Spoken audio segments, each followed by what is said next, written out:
పార్వతీపురం మన్యం జిల్లాలో మళ్లీ ఏనుగులు హల్చల్ చేశాయి. జీఎమ్మవలస మండలంలో శుక్రవారం నాడు అడవి ఏనుగులు సంచరించి ప్రజలను భయభ్రాంతులకు గురిచేశాయి. పెదమేరంగ్ పంచాయతీ పరిధిలోని రామినాయుడు వలస, గౌరంపేట పంచాయతీల పరిధిలో అడవి ఏనుగులు సంచరించి అక్కడ వాణిజ్య పంటలను మొక్కజొన్న, అరటి, చెరకు వంటివి నాశనం చేశాయి. దీంతో రైతులు లబోదిబ్బోమంటున్నారు. సంబంధిత అధికారులు చర్యలు చేపట్టాలని స్థానికులు కోరుతున్నారు. చౌదరి, స్ఫూర్తి న్యూస్, మన్యం జిల్లా.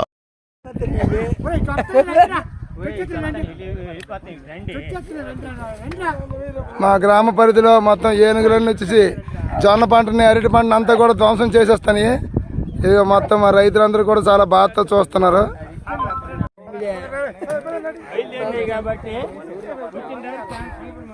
మొత్తం 7 ఏనుగులు.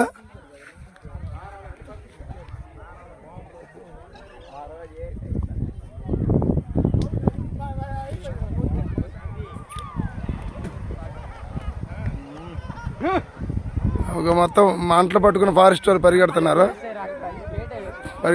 ఎదురుకొచ్చిందా? వచ్చింది, అదా వచ్చింది, మేకు వచ్చిందా?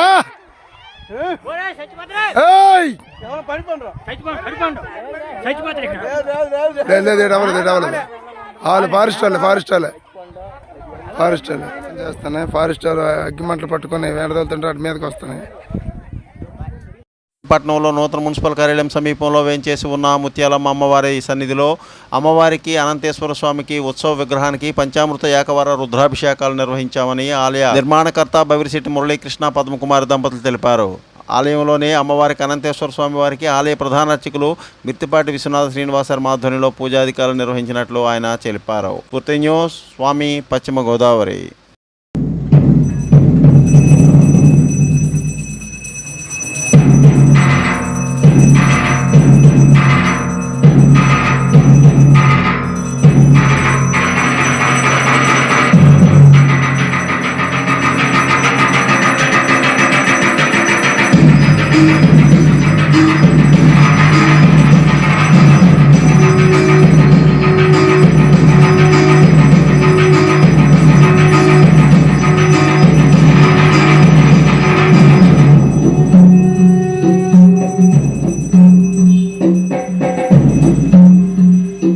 హర్యానా, పంజాబ్ సరిహద్దు ప్రాంతాల్లో చోటు చేసుకున్న దుర్ఘటనకు నిరసిస్తూ అఖిల భారత రైతు కూలీ సంఘం రాష్ట్ర అధ్యక్షుడు వంకల మాధవరావు తీవ్రంగా ఖండించారు.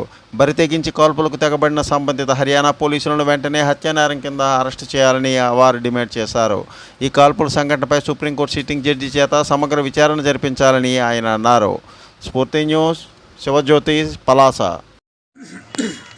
ఈ నెల 13వ తేదీన చలో ఢిల్లీ కార్యక్రమానికి పిలుపు ఇచ్చిన రైతాంగం పెద్ద ఎత్తున ఉత్తరాదిలో తమ డిమాండ్ల సాధన కోసం మరి రైతాంగం అంతా ఢిల్లీ కదులుతున్నటువంటి పరిస్థితుల్లో ఢిల్లీ రోడ్ల మీద మేకులు కొట్టి రైతాంగం ఢిల్లీకి రాకుండా అడ్డుకోవడానికి మోదీ సర్కార్ అనేక ప్రయత్నాలు చేసింది. పంజాబ్ సరిహద్దు దాటుకుంటూ హర్యానా ప్రాంతంలో ఇవాళ అక్కడ ఉన్నటువంటి కట్టర్ ప్రభుత్వం ఇక్కడున్న పైనున్న మోదీ ఆదేశాలతో రైతుల మీద కాల్పులు జరిపారు దుర్మార్గంగా. ఈ కాల్పుల్లో మరి 21 సంవత్సరాల శంభూ సింగ్ అనే రైతు యువకుడు మరణించాడు. రైతులు ఈ దేశానికి అన్నం పెడుతున్నారు. మా గిట్టుబాటు ధర కావాలని, రైతాంగ సమస్యలు పరిష్కరించమని అడగడం నేరమో? మోదీ నిరంకుశంగా తన కట్టర్ ప్రభుత్వం చేత కాల్పులు జరిపించి ఇప్పటికి కూడా 25 మంది రైతులు ఇవాళ హాస్పిటల్ పాలయ్యారు. మరోవైపు మరి ఆ గగన మార్గం నుండి ఇవాళ బాష్పాయువు గోళాలు ప్రయోగించి రైతుల మీద, శత్రు దేశం మీద యుద్ధం చేసినట్టుగా రైతాంగం మీద పెద్ద యుద్ధం ఇవాళ మోదీ చేస్తున్న పరిస్థితి ఉంది.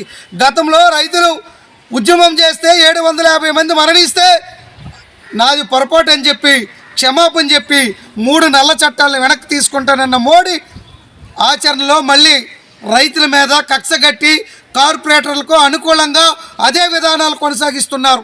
అందుకనే ఇవాళ శ్రీకాకుళం జిల్లా పలాస కేంద్రం నుండే కాదు, ఇవాళ గ్రామీణ ప్రాంతాల్లో ఉత్తర, దక్షిణ భారతదేశం నలుమూలల కూడా రైతాంగానికి సంఘీభావంగా ఇవాళ ఉద్యమాలు పెద్ద ఎత్తున వెళ్ళి వస్తున్నాయి. రేపు రానున్న ఎన్నికల్లో మోదీ నియంతృత్వ పాలనకి శమరగీతం పాడడంలో ప్రజలు ముందు వరుసలో ఉంటారని చెప్పి తెలియజేస్తున్నాం. అఖిల భారత రైతు కూలీ సంఘం జిల్లా రాష్ట్ర అధ్యక్షులు వంకల మాధవరావు. చట్టాలన్నీ చట్టబద్ధత చేయాలి. C+50 అమలు చేయాలి. స్వామినాథన్ కమిషన్ సిఫారసులు అమలు చేయాలి. రైతు పంటలకు గిట్టుబాటు ధర కల్పించాలి. రైతు పండించే పంటలు అన్ని పంటలకు కూడా గిట్టుబాటు ధర కల్పించాలి. రైతు పండించే అన్ని పంటలకు కూడా గిట్టుబాటు ధరలు కల్పించాలి. దళారీ వ్యవస్థ రద్దు చేయాలి. ప్రభుత్వమే నేరుగా కొనుగోలు చేయాలి. రైతాంగంపై కాల్పులను ఖండించండి. Please like, share, subscribe our channel.